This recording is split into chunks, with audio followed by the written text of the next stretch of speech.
Hi hello beautiful souls எல்லோரும் எப்படி இருக்கீங்க? நான் எனது வாழ்க்கையை அழகாகவும், சூப்பராகவும், செம்மையாகவும், ஹாப்பியாகவும், சந்தோஷமாகவும் ஒவ்வொரு நாளும், ஒவ்வொரு நொடியும், அனுதினமும் கொண்டாடி கொண்டு இருக்கிறேன். அப்படிங்கிற ஒரு அழகான பதிவை எப்பயுமே உங்கள் மைண்டில் அழகாக பதிய வச்சுட்டே வாங்க. இது நம்ம நல்லதுக்குங்க. அதுக்கப்புறம் இன்றைக்கி ரீடிங் போடணும் அப்படிங்கிற ஒரு மைண்டில் இல்லைங்க. கொஞ்சம் என்னமோ ஒரு டிஸ்டர்பன்ஸாக இருந்ததுங்க. கொஞ்சம் ரெஸ்ட் எடுத்தால் நல்லாயிருக்கும் அப்படிங்கிற மாதிரி ரெஸ்ட் எடுக்கலான்னு போனேன். ஆனால் சிச்சுவேஷன் ரெஸ்ட்டெல்லாம் நீ எடுக்க வேணாம், நீ சொல்ல வேண்டிய விஷயம்லாம் நிறையா இருக்குது, நிறையா பேருக்கு இந்த டைமில் உன்னோட ரீடிங் தேவைப்படுது, அதனால் கொடு அப்படின்ட்டாங்க. சரி அப்படின்ட்டு வந்துட்டேங்க. வாய்ஸ் கொஞ்சம் லோவாக இருந்துச்சு அப்படின்னா கோச்சிக்காதீங்க. அதுக்கப்புறம் நாளைக்கு மாகாளய அமாவாசைங்க. இன்றைக்கி நான் ரெக்கார்டிங் டைமே நான் 12 மணி சரியாக இன்றைக்கி 1 மணி, அதாவது நாளைக்கு கணக்குக்கு 1 மணி, விடிய காலைல 1 மணிக்கே வந்துடுதுங்க அந்த அமாவாசைங்க. புரட்டாசியில் வரக்கூடிய ஒரு அழகான அமாவாசைங்க. அது நாளைக்கு நைட்டு 1:40 வரைக்கும் இருக்குங்க. அழகாக பகல் டைம் ஃபுல்லாகவே இந்த தடவை வரக்கூடிய ஒரு அமாவாசை இருக்குங்க. ஞாயிற்றுக்கிழமை வருது, சூரிய கிரகணம் வேறு, அதனால் சூரியனோட அந்த ஆதிக்கத்தோடு வர்ற பவர்ஃபுல்லான அமாவாசைங்க, மகாலய அமாவாசை. இது நம்மளுடைய முன்னோர்களுக்கு இதுவரை நீங்கள் எந்த ஒரு திதியும் தர்ப்பணமுமே கொடுக்கல அப்படின்னா, அதுதான் உங்கள் வாழ்க்கையில் இவ்வளோ நாள் நீங்கள் பட்டுட்ருக்கிற ஒரு கஷ்டத்துக்கு ஒரு பேஸாக இருக்குங்க. அவங்களோட ஆசீர்வாதமும், குலதெய்வத்தோட ஆசீர்வாதம், இது 2மே நம்மளுடைய வாழ்க்கைக்கு, பயணத்துக்கு ரொம்ப முக்கியங்க. இவங்க 2 பேரும் தான் நமக்கு ஒரு ஆன்செஸ்டர்ஸ் தான், நம்மளுடைய முன்னோர்கள் தான் நமக்கு உடல் கொடுத்தாங்க, உயிர் கொடுத்தாங்க. அவங்க கொடுத்த இந்த உடலும் உயிரும் இன்றைக்கி கஷ்டப்படுது அப்படின்னா, அவங்களுக்கு நீங்கள் பண்ண ஏதோ ஒரு விஷயம் காரணமாக தான் அது பித்ருதோஷமாக மாறியிருக்குங்க. அவங்க உயிரோடு இருக்கும்போது நீங்கள் அவங்கள கவனிச்சிருக்காமல் இருக்கலாம். அவங்க இறந்த பிறகு அவங்களுக்கு சரியான திதி, தர்ப்பணம் இதெல்லாம் கொடுத்துருக்காம இருக்கலாம். வழி வழியாக வந்த மூதாதையர்கள்லாம் நம்ம நல்லா இருக்கணும் அப்படின்னு நினச்சவங்க, நம்ம குடும்பம் நல்லா இருக்கணும்னு நினைக்கிறவங்க நம்மளுடைய மூதாதையர்கள். வாழ்கிற நாட்களில் அவங்களுக்காக நிறைய விஷயங்கள் தனக்கு உண்டான அந்த வாழ்க்கையை சாக்ரிஃபைஸ் பண்ணிவிட்டு உங்களுக்காக சேர்த்தும் வச்சுருக்கலாம். உங்களுக்காக நிறையா விஷயங்கள் சாக்ரிஃபைஸ் பண்ணியிருக்கலாம். சில குடும்பத்தில் கர்மாவின் காரணமாக அவங்கள தன்னுடைய குழந்தைகளை காப்பாற்ற முடியாத ஒரு சுச்சுவேஷனாக போயிருப்பாங்க. அது கர்மாவின் பேஸ். எங்கள் அப்பாவோ, அம்மாவோ, எங்கள் தாத்தாவோ, பாட்டியோ எங்களை பார்த்துக்கல, வச்சுக்கல அப்படின்லாம் நீங்கள் சொல்ல வேண்டியது இல்லைங்க. ஏன்னா அவங்க இந்த உலகத்துக்கு வந்ததுக்கப்புறம் கர்மா பேஸ் பண்ணி தான் அவங்க ரியாக்ட் பண்ணுறாங்க. அவங்களுமே உங்களுக்கு இதெல்லாம் செய்யணும் அப்படின்ட்டுலாம் வரலங்க. இறந்ததுக்கப்புறம் தான் தெரியுது கர்மா அப்படிங்கிற ஒரு விஷயம் இருக்குது. நம்ம இந்த பூலோகத்தில் நிறைய தப்பு பண்ணிட்டோம், நிறையா விஷயங்கள் நம்ம தவறு பண்ணிட்டோம். நம்மளுக்கு உண்டான நம்மளுடைய அந்த சந்ததியினர் நல்லா இருக்கணும், நம்மளுடைய ஆசீர்வாதம் அவங்களுக்கு கொடுக்கணும். தெரிஞ்சோ தெரியாமலோ நம்ம நிறையா விஷயம் பண்ணிட்டோம். இனிமேல் நம்ம அந்த மேலுலகத்தில் போய் நிறைய விஷயம் கற்றுக்கிட்டோம். அங்கேருந்து நம்ம நம்மளுடைய சந்ததியினருக்கு நல்ல பாதுகாப்பு கொடுக்கணும். நம்மளை விட்டால் அவங்களுக்கு வேறு யாரும் இல்லை, நம்மளுடைய டிஎன்ஏலேருந்து வந்தவங்க ஒருத்தங்க அப்படின்னு சொல்லிட்டு ரொம்ப ஆர்வமாக அந்த ஆடி மாதம் அமாவாசையிலேருந்து அங்கே பித்ருலோகத்திலேருந்து விஷ்ணு பகவானுடைய அந்த பித்ருலோகத்திலேருந்து அங்கேருந்து கிளம்பி நம்மளுடைய மூதாதையர்கள் வேகமாக நடந்து ஃபாஸ்ட்டாக, ரொம்ப ஃபாஸ்ட்டுங்க. நீங்கள் அதை கணக்கே போட முடியாது. அந்த அளவுக்கு வேகமாக நடந்து நம்மளுக்காக ஓடி வராங்க. நம்மளுக்கு ஆசீர்வாதம் கொடுக்கறதுக்காக, நம்ம அவங்கள நினைக்கிறோமா அப்படின்னு பார்க்குறதுக்காக ஏங்கி வராங்க. அவங்களுக்கு இந்த எள்ளும் தண்ணியும் நம்ம நாளைக்கு அமாவாசையில் ஜென்ரலாக ஒவ்வொரு மாதமும் வர அமாவாசைக்கும் அவங்க வருவாங்க. நாளைக்கு வர்ற அமாவாசை அப்படிங்கிறது ரொம்ப ஸ்பெசிஃபிக்கு. இந்த அமாவாசையில் நீங்கள் உங்கள் மூதாதையர்களுக்கும் நீங்கள் திதி தர்ப்பணம் கொடுக்கலாம். அது இல்லை உங்களுக்கு பிடிச்சவங்களுக்கும் யாருக்கு வேணாலும், நாய்க்குட்டிக்கோ பூனைக்குட்டிக்கோ உங்களுக்கு விருப்பப்பட்டு நீங்கள் வளர்த்துருக்க எந்த ஜீவராசியாக இருந்தாலும், உங்களுக்கு தெரிஞ்ச ஃப்ரெண்டாக இருந்தாலும், யாருக்கு வேணாலும் திதி தர்ப்பணம் இதெல்லாம் கொடுக்கலாங்க. நாளைக்கு ரொம்ப பவர்ஃபுல்லான டே. தர்ப்பணம் அது கொடுங்க. பெண்கள் தர்ப்பணம் கொடுக்கக்கூடாது. அவங்க வாழைப்பழம் ஒரு மாட்டுக்கோ காகத்துக்கு சாப்பாடு வைக்கிறது, இதெல்லாம் அந்த மாதிரி விஷயங்கள் பண்ணலாங்க. மீனை எங்கேயாவது குளத்துக்கு போனீங்க அப்படின்னா அதுக்கு சாப்பாடு கொடுக்குறதும், இதெல்லாமே மூதாதையர்கள் இந்த ரூபத்தில் உங்ககிட்ட சாப்பாடு வாங்கிக்கிறாங்க அப்படின்னு அர்த்தம். வாங்கினதுக்கப்புறம் அவங்க ரொம்ப சந்தோஷமாக அவங்களுடைய பித்ருலோகத்துக்கு வேகமாக அந்த ஸ்ட்ரென்த்தோடு போவாங்க. நீங்கள் கொடுக்குற சாப்பாடு தாங்க அவங்களுக்கு ஸ்ட்ரென்த்து. நீங்கள் கொடுக்கல அப்படின்னா அவங்க மனசு வருத்தப்பட்டு அப்படியே அவங்க திரும்பி அவங்க உலகத்துக்கு போகும்போது நடக்க முடியாமல், உங்களை பார்க்கணுங்கிற ஆர்வத்தில இவ்வளோ வேகத்த கடந்து வந்ததே அவங்களுக்கு தெரிஞ்சிருக்காது. நீங்க எந்த ஒரு உணவும் குடுக்காம, அவங்கள பத்தின எந்த ஒரு சிந்தனையும் இல்லாம இருந்தீங்க அப்படின்னா, அந்த வருத்தத்திலேயே அவங்க வந்து நடக்க முடியாம ரொம்ப கஷ்டப்பட்டு வலி வேதனையோட போகிறது தான் நமக்கு வந்து சாபமா வருதுங்க. இது மட்டும் இல்லாமல் அவங்க வாழ்ற நாட்கள்ல எப்படி அவங்களுடைய அந்த புண்ணியம்லாம் நமக்கு வந்து சேருதோ, அதே போல தெரியாமல் அவங்க செஞ்ச அந்த பாவமும் நம்மள வந்து சேருங்க. அதனால தான் நெறையா வந்து அன்னதானம் பண்ணுங்க, உடை தானம் பண்ணுங்க, உணவு தானம் பண்ணுங்க, கல்வி அதாவது கல்வி படிக்கிறவங்களுக்கு, ஏழை குழந்தைங்களுக்கு படிக்க முடியாம இருக்கிறவங்களுக்கு அந்த தானம் குடுங்க அப்படின்லாம் சொல்றாங்கங்க. நெறையா விஷயங்கள்ங்க. அவங்க ஏங்கி நம்மளுக்காக வருவாங்க. நம்ம நெனைக்கிறோமா, இந்த ஒரு நாள்ல நமக்காக வந்து நம்மள நெனைக்கிறாங்களா அப்படின்னு பார்ப்போங்க. அது மட்டும் இல்லாமல் வந்து அமாவாசை அன்னைக்கு வந்து நம்ம வாசல்ல கோலம்லாம் போடக்கூடாதுங்க. காலையில 6 மணிக்கு எந்திரிச்சு போய் விடியக்காலைல வீட்லேயும் திதி தர்ப்பணம் குடுக்கலாம். அப்படி முடியாதவங்க படித்துறைக்கு போய் முக்கியமான அந்த புண்ணிய ஸ்தலம்னு சொல்லுவாங்க பாருங்க. திருவையாறு, அந்த ராமேஸ்வரம் இந்த மாதிரி இடங்களுக்கு போய் திதி தர்ப்பணம் குடுக்கலாம். அப்படி எனக்கு முடியல அப்படின்னா, கோயில்ல போய் ஒரு விளக்கேத்தி வச்சு நெறைய பேருக்கு அன்னதானம் குடுக்கலாங்க. அதன் மூலமா வந்து உங்களுடைய அந்த மூதாதையர்கள் உங்ககிட்ட வந்து வாங்கி சாப்பிட்டுட்டு உங்களுக்கு ஆசீர்வாதம் குடுப்பாங்கங்க. அந்த ஆசீர்வாதம்லாம் சரியாயிடுச்சு அப்படின்னா, நம்ம வாழ்க்கை வந்து முன்னேற்ற பாதையை வந்து நோக்கி பயணம் பண்ணுங்க. என்ன செஞ்சாலும் என் வாழ்க்கையே மாறல அப்படின்னா, அவங்களோட சாபம் தாங்க இருக்கு. சில பேருக்கு நீங்க பார்த்தீங்க அப்படின்னா, ஒரே குடும்பத்தில வரிசையா பையனா பொறக்கும். இன்னொரு குடும்பத்தில வரிசையா பொண்ணா பொறக்கும். இது எல்லாமே முன்னோர்கள் சாபம் தான். உடல் ஊனமுற்ற முறையில வந்து குழந்தைங்க பொறக்கிறது, ஒரே வீட்ல வந்து திருமணமே ஆகாம ரொம்ப நாளா அப்படியே இருக்கிறது, திருமணம் ஆனா கூட குழந்தைங்க பொறக்காம இருக்கிறது, வீட்ல எப்பயும் சண்டை சச்சரவுகள் இதெல்லாம் நிறைஞ்சு இருக்கிறது. இது எல்லாத்துக்கும் காரணங்க மூதாதையர்களுடைய சாபம் தாங்க. மூதாதையர்களுடைய சாபமும் இருக்கட்டும், அல்லது குலதெய்வ வழிபாடு சரியா பண்ணலைன்னா, இதன் மூலமாவும் நமக்கு வந்து அந்த பாவக்கணக்கெல்லாம் சேருங்க.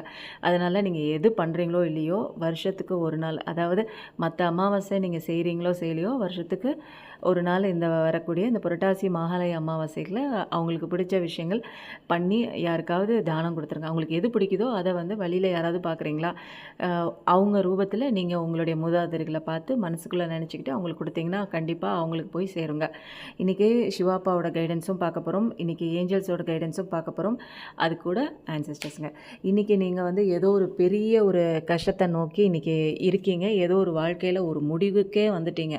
எனக்கு வந்து இனிமேல் வாழ்க்கையில ஒண்ணுமே இல்ல அப்படின்னு ஒரு எண்டிங் வந்துருச்சு அப்படின்னு நினைக்கிறீங்க. சில மாற்றம் வந்து உங்க வாழ்க்கைக்குள்ள வருது அப்படிங்கிறது உங்கள் நலனுக்காக தான். ஏன்னா நீங்க வந்து ஆன்செஸ்டர்ஸ வந்து நீங்க நினைக்கல. அவங்கள குடுக்குற அந்த தர்ப்பணம் இது எதுவுமே குடுக்கல. அவங்க ரொம்ப கவலையோட இருக்காங்க.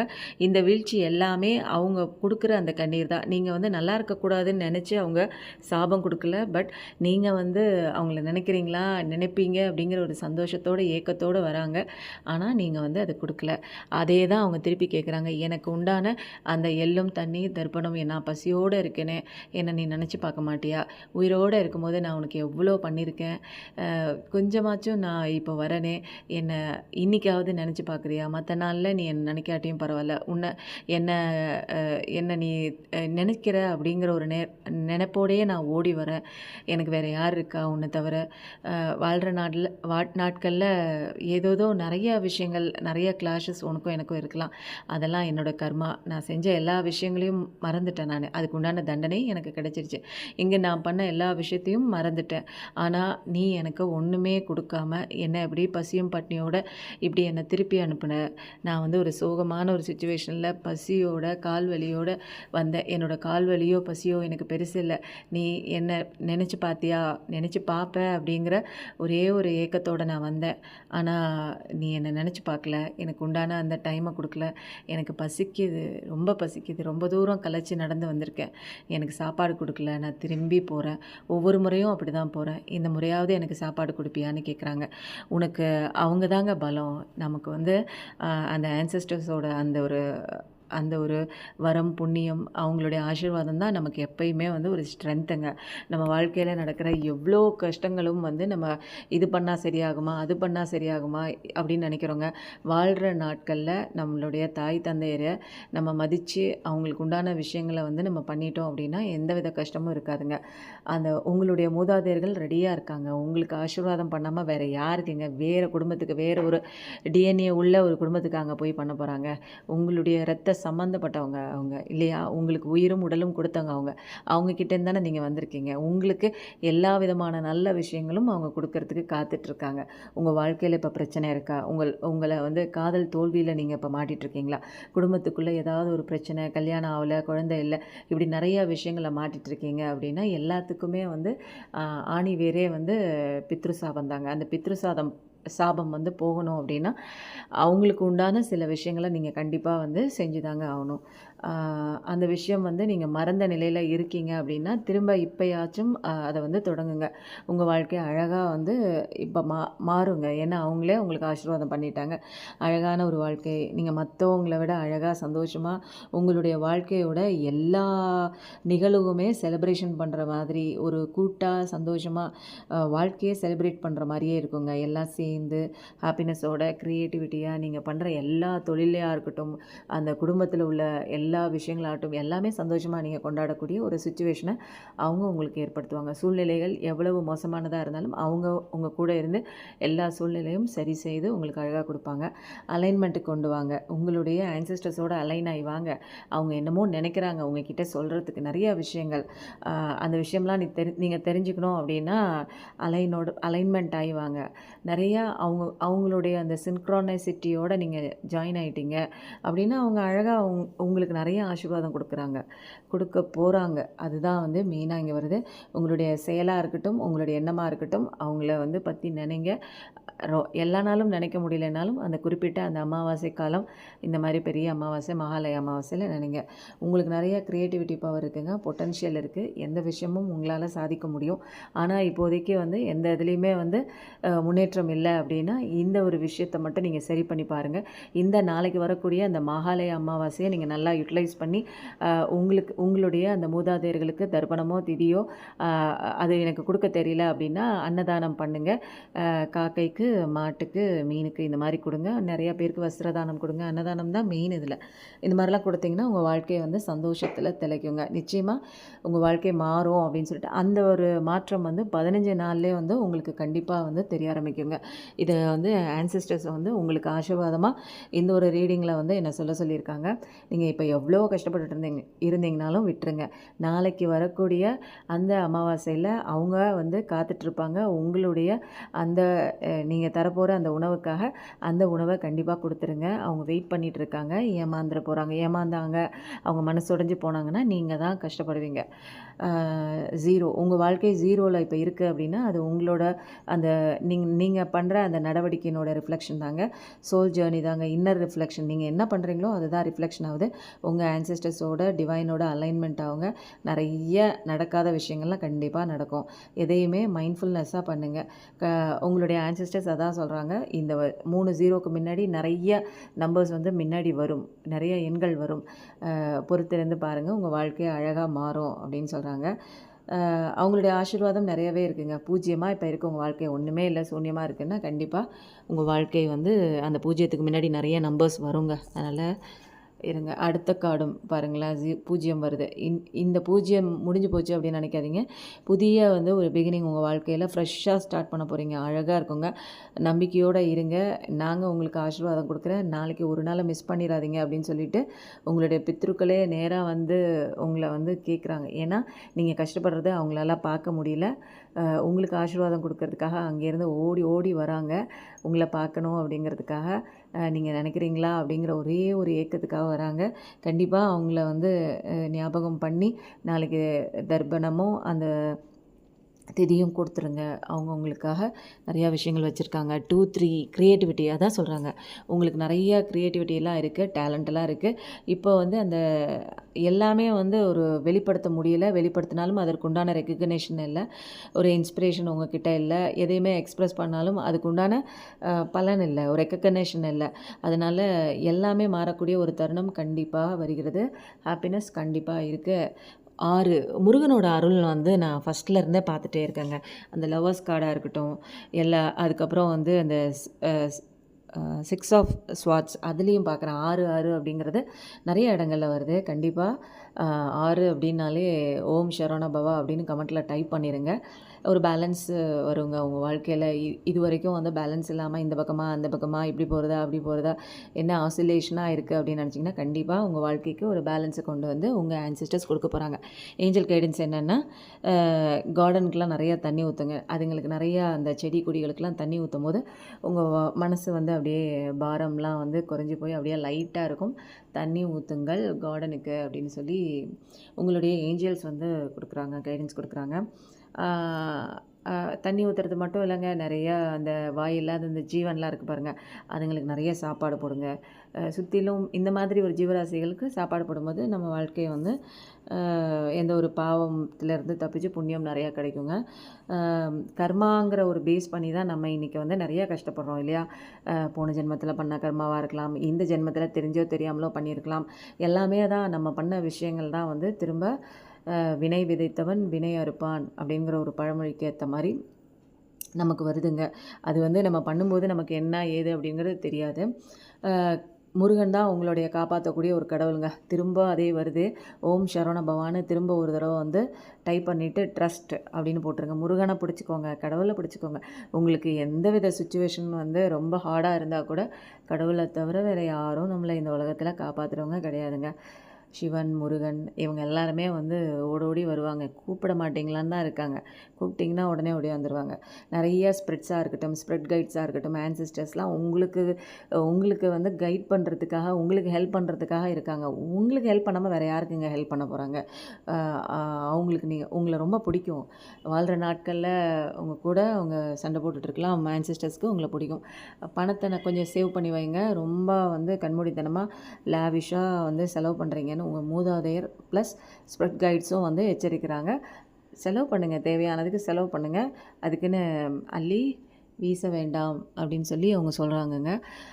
உங்களுக்கு நிறைய டேலண்ட் இருக்குங்க. அதை ஃபஸ்ட்டு நீங்கள் நம்பணும்.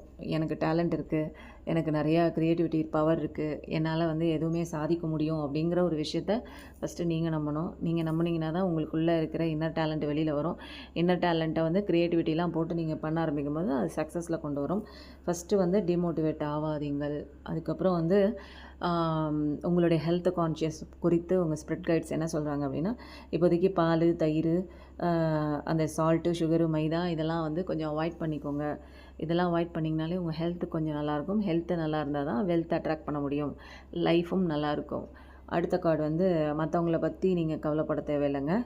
உங்களை பற்றி மட்டும் கவலைப்படுங்க. மற்றவங்கள பற்றி கவலைப்படுறதுக்கு அவங்கவுங்க இருக்காங்க. நம்மளை பற்றி கவலைப்படுங்க. நம்மளை எப்படி முன்னேற்றம் கொடுக்கணும், நம்மளை எப்படி கடவுளோட நம்ம பாதை வந்து ஒன்றிணைந்து போகணுங்கிறதுல அதில் கான்சன்ட்ரேட் பண்ணுங்கள். யாருமே பார்க்கல அப்படின்லாம் நினைக்காதீங்கங்க. கடவுள் வந்து உங்களை சுற்றி பார்த்துட்ருக்காங்க. ஸ்ப்ரெட் கைட்ஸ் உங்களை பார்த்துட்ருக்காங்க. அதனால் நம்ம யாருமே பார்க்கல, நம்ம என்ன வேணாலும் பண்ணலான்லாம் பண்ணாதீங்க. நம்ம பண்ணுறது யாருக்கு தெரிய போதோ அப்படின்னு நினைக்காதீங்க. உங்களை பார்த்துட்டு தாங்க இருக்குது அந்த கடவுளோட 2 கண்கள். உண்மையை வந்து எங்கேயுமே ஒளிச்சு வைக்க முடியாதுங்க, மறைச்சி வைக்க முடியாது. அது கண்டிப்பாக ஒரு நாளைக்கு வந்து வெளியில் வந்து தாங்க ஆகும். அது வரும்போது அதோட அந்த அந்த ஒரு பயங்கரமான அந்த ஒரு வெளிப்பாடு இருக்கும் தெரியுங்களா? உண்மை வெளியில் வரும்போது அதை வந்து யாராலையுமே தாங்க முடியாதுங்க. அதனால் எந்த விஷயமா இருந்தாலும் பொய் அப்படிங்கிற ஒரு விஷயம் கொண்டு வராதீங்க உங்கள் வாழ்க்கையில். திருச்செந்தூர் போங்க. இன்றைக்கி ஃபுல்லாக வந்து ஆன்சிஸ்டர்ஸு ப்ளஸ் முருகன் கார்டு தான் நிறையா எனக்கு வந்து இதில் தெரியுது. திருச்செந்தூர் போங்க, முருகனை கும்பிடுங்க, முருகனை கும்பிடுங்க, முருகனை பிடிச்சிக்கோங்க. இந்த முருகன்னா அவர் வந்து அவரோட பக்தர்கள்கிட்ட ரொம்ப விளையாடுவாருங்க. ரொம்ப கஷ்டங்கள்லாம் கொடுப்பாரு. பட் வந்து கைவிட்டுறவே மாட்டார். அவருக்கு ரொம்ப பிடிக்கும் அவங்களுடைய அந்த பக்தர்களோட விளையாடுறது. அதுக்கப்புறம் கான்ஃபிடென்ஸ் நிறைய இடங்களில் மிஸ்ஸிங் ஆகுது. வெளியில் விட்டுறாதீங்க. கான்ஃபிடென்ஸை உங்களுக்குள்ளே எப்பயுமே பத்திரமா பிடிச்சி வச்சுக்கோங்க. விட்டிங்கன்னா எங்கேயாவது போயிடும். அதுக்கப்புறம் எந்த விஷயமே நம்மளால் வந்து பண்ண முடியாது. தன்னம்பிக்கை இல்லைன்னா எந்த விஷயம் நம்மளால் கான்சன்ட்ரேட் பண்ண முடியும்? எதுவுமே பண்ணாமல் சும்மா உட்காந்துருக்க வேண்டியதாங்க. அதனால கான்சன்ட்ரேஷனை உங்களை விட்டு வெளியில் துரத்தி விட்டுறாதீங்க. பிடிச்சி உள்ளே வச்சுக்கோங்க. இங்கே யாருமே வந்து பெர்ஃபெக்ட் கிடையாதுங்க. நான் வந்து பெர்ஃபெக்டாக இந்த விஷயம் பண்ணல, எனக்கு இந்த விஷயம் தெரியாது அப்படின்லாம் சொல்லாதீங்க. உங்களை நீங்களே தாங்க டிகிரேட் பண்ணிக்கிறீங்க. வெளியில் வந்து யார் என்ன சொன்னாலும் அதெல்லாம் பெருசாக வந்து அதை வந்து கன்சிடர் பண்ணாதீங்க. நீங்க தான் பெர்ஃபெக்ட்டு. எந்த ஒரு விஷயமா இருந்தாலும் அத பிராக்டிஸ் பண்ணிட்டே வாங்க. பெர்ஃபெக்ஷன் கண்டிப்பா வந்துரும். நம்மளுடைய லைஃப் ஸ்பேன் வந்து ரொம்ப குறுகிய காலம்ங்க. அ அது வந்து நெறைய நாட்கள் இருக்கு. நெறைய நாள் வாழ போறோம் அப்படின்னு சொல்லிட்டு, லைஃப வந்து ஒரு லேவிஷா வாழாதீங்க. அத அத யூஸ்ஃபுல்லா வந்து நீங்க யுட்டிலைஸ் பண்ணுங்க. வாழ்க்கை அப்படிங்கிறது நமக்கும் யூஸ்ஃபுல்லா இருக்கணும். மத்தவங்களுக்கும் உபயோகமா இருக்கணுங்க. அதுதான் ரொம்ப முக்கியம். அடுத்தது வந்து ஃப்ரைடேல ஃபாஸ்டிங் இருங்க. நம்ம உடம்புக்கும் நல்லது, நம்ம மைண்டுக்கும் நல்லது. நம்ம மைண்டு குடுக்குற குழப்பத்தினால தான் நம்ம இன்னைக்கு இவ்ளோ கஷ்டப்படுறோம். மைண்டு எப்பயுமே வந்து ஒரே மாதிரி சந்தோஷத்திலே வைக்காது. எதையாவது ஒரு விஷயத்த குடுத்து, "இத நீ திங்க் பண்ணிட்டே இரு, இத கஷ்டப்படுத்திட்டே இரு, கஷ்டப்பட்டுக்கிட்டே இரு" அப்படிங்கும். அதனால அந்த மைண்ட கண்ட்ரோலா வைக்கணும் அப்படின்னா, ஒண்ணு கடவுள பிடிச்சுக்கணும், இன்னொன்னு ஃபாஸ்டிங். அடுத்தது வந்து நீங்க வந்து கண்டிப்பா ஏதோ ஒரு வெஹிக்கிள் வாங்க போறீங்க. அது சைக்கிளா இருக்கலாம், அது காரா இருக்கலாம், அது பைக்கா இருக்கலாம். இந்த மாரி எந்த விஷயமா இருந்தாலும் வாங்குனதுக்கப்புறம் கண்டிப்பா இந்த வீடியோ கீழ வந்து நான் பைக் வாங்குனேன், நான் கார் வாங்குனேன், நான் சைக்கிள் வாங்குனேன், இல்ல ஏதோ ஒரு புது வீடு வாங்குனேன். சாரி சாரிங்க எனக்கு த்ரோட் கொஞ்சம் இன்ஃபெக்ஷனா இருக்கு. எனக்கு ஆக்சுவலா இன்னைக்கு உடம்பு முடியல. Cross road, choose the right path. இது வந்து உங்க வாழ்க்கை முடிஞ்சு போச்சுன்னு நீங்க நெனைக்காதீங்க. இதில இந்த கிராஸ் ரோடு எண்டுல தான் வந்து நம்ம கடவுள் சிவா உட்காந்துருக்காரு. அவர பிடிச்சுக்கோங்க. அவர்கிட்ட வந்து ஹெல்ப் வாங்கிக்கோங்க. அவ்வளோதான் நம்மளுக்கு வாழ்க்கையே முடிஞ்சு போச்சுன்னு நெனைக்காதீங்க. அங்க ஒரு கிராஸ் ரோடு இருக்கு. அந்த ரோட்ல நம்ம அப்பன் சிவன் உட்காந்துருக்காரு. அவர் கைய பிடிச்சுக்கோங்க. அவர் அழகா உங்கள கூட்டிட்டு போயிருவாருங்க. எந்த ஒரு முடிவுமே ஆரம்பத்துக்கு ஒரு ஆணிவேர் தாங்க. அதனால எல்லாம் முடிஞ்சு போச்சுன்னு கஷ்டப்பட்டு கவலைப்பட்டுட்டு இருக்காதீங்க. எல்லாரும் முன்னேறி போயிட்டாங்கங்காதீங்க. நம்மளுக்குன்னு ஒரு பவர் வருங்க. வேகமா முன்னேறி போயிடலாங்க. சில பாடங்கள் கத்துக்கிறதுக்காக தான் சில பயணங்கள் நம்ம கடக்க வேண்டியது இருக்குங்க. அடுத்தது என்ன கார்டு வந்திருக்கு சிவா கார்டுன்னா, குண்டலினி யோகா. 7 சக்ரா அலைன்மெண்ட் தாங்க. குண்டலினி யோகா வந்து டெய்லி ப்ராக்டிஸ் பண்ணுங்கள். உங்கள் வாழ்க்கையில் அது ஒரு டெய்லியும் ஒரு அங்கமாகவே இருக்கணும். நீங்கள் டெய்லி எப்படி சாப்பிட்றீங்க, தூங்குறீங்க, அது மாதிரி அதுவும் இருக்கணும். உங்களுடைய அந்த ஒரு பவரை வந்து அந்த 7 சக்ரா நீங்கள் பண்ணும்போது உங்கள் உடம்புலையும் அந்த ஒரு பேலன்ஸ் வருங்க. அதுதான் வந்து ஒரு புனிதமான ஒரு நன்மைக்கு அது வந்து வழிவகை செய்யுங்க. அது ஸ்பிரிச்சுவலாகவும் இருக்கலாம், ஃபிசிக்கலாகவும் இருக்கலாம், மெட்டீரியலாகவும் இருக்கலாங்க. இந்த கார்டை நான் செலக்ட் பண்ணிட்டு நான் சூஸ் பண்ணதில் கீழே விழுந்திருக்குங்க. உங்களுடைய ஆன்சஸ்டர்ஸ் உங்களை தேடி வேகமாக வராங்க.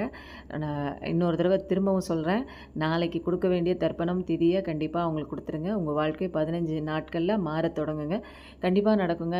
எப்பயுமே வந்து ஒரு விஷயம் நல்லது நடக்கும்னு நம்பி பண்ணுங்கள். உங்கள் ஆன்சஸ்டர்ஸ் கண்டிப்பாக யாருக்குங்க கொடுக்க போகிறீங்க? உங்கள் முன்னோர்களுக்கு தானே கொடுக்க போகிறீங்க. வேறு யாருக்காவது கொடுக்க போகிறீங்களா? அதை கண்டிப்பாக பண்ணுங்கள். எப்பயும் நல்லதே நினைங்க. உங்களுக்கு எப்பயும் நல்லதே நடக்கும்.